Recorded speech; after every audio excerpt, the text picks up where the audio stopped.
It's the beginning of the new year.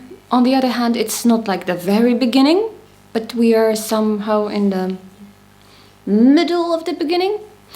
So you've probably already watched all those videos about resolutions, goal setting, and motivation that you were supposed to watch, and hopefully can give me a break. This year, which by the way I hope will be at least a bit better than the last one, makes it easier for us because normally we don't keep the New Year's resolutions because we lack motivation, strong will or something else, and this year we are not making it to the gym because with all probability the gyms will still be closed. Anyway, I think that New Year's resolutions rarely work not because we lack motivation, but perhaps we are unaware of our true underlying motivation to do or not to do something. It's quite likely that you may declare that you want to do something, but if you dig a bit deeper, it turns out you don't really want to do that. Behind every action there is an emotion, and behind every emotion there is a thought, a word that makes us feel in a certain way and prompts us into action. So I think the key to having a completely different year, to really make a difference and to discover this life that we were meant to live, is not to force yourself to do something or to be something because it never works, but rather to dig deep and uncover the words that motivate you, the words that become flesh in your life. And most importantly, to let yourself be guided by the most important word that became flesh, and let it be at the beginning of everything you think and do. Because if the beginning is good, everything else will fall into place, sooner or later. Let's begin the year with John 1 verses 1 to 18. In the beginning was the Word, and the Word was with God, and the Word was God.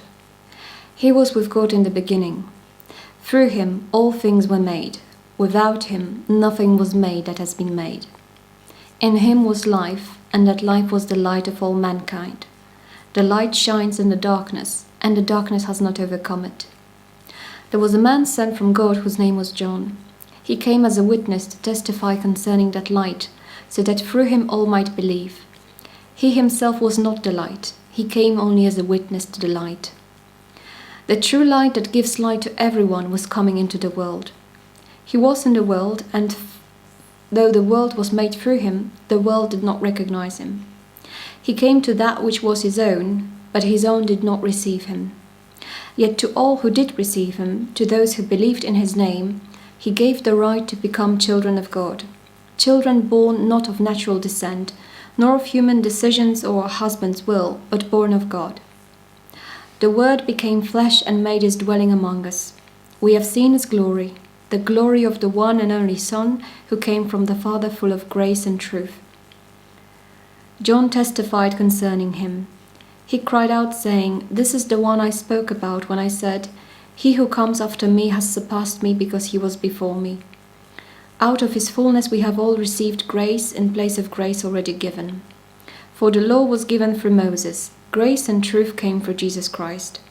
No one has ever seen God, but the one and only Son, who is himself God and is in closest relationship with the Father, has made him known." Now this is a very theologically rich text. I remember I once attended classes about it and we only managed to do 2 sentences out of it, so I won't be commenting on everything. But I would like us to focus on Word becoming flesh, because this is a parallel, that it's a reference to the book of Genesis, where God also creates everything by his word, by speaking, and this word is Jesus. But in our lives, our words also have power, and the beliefs we have, the words that we keep saying in our heads, when they become flesh, they change our lives for worse or for better. Also, when somebody important like mom or dad say something to us like, "You are good," or "You're beautiful," or "You're wise," it becomes flesh, we believe it, and it then shows in our lives because we got that blessing from parents. We got this word that was so powerful that we believed it. On the other hand, sometimes People keep telling us positive words that are actually true, that are reflected in reality, that they are not cheap compliments, but we keep rejecting them because we are more attached to something negative that is stuck in our mind. And if this belief goes on unchecked, you'll end up with this word becoming flesh in your life. You'll end up with the idea that somehow you are forced to realize this horrible, negative, self-fulfilling prophecy. So in this new year, you'll be doing lots of things, perhaps new things. You'll also become a person that is slightly or very different from who you were last year. But if you want to make sure that this change is going in the right direction, you first need to check what word actually dwells in you. So this Sunday, I'd like to invite you to have a look at 2020. I know that we all have enough of it, but one quick but deep look, I promise. And let's see what words were guiding us last year. Which words became flesh in our lives? Which words led to specific actions, good or bad? And what can we do about it? What can we change this year? Let's see this Sunday, 10 p.m. Central European Time as usual. Bye-bye.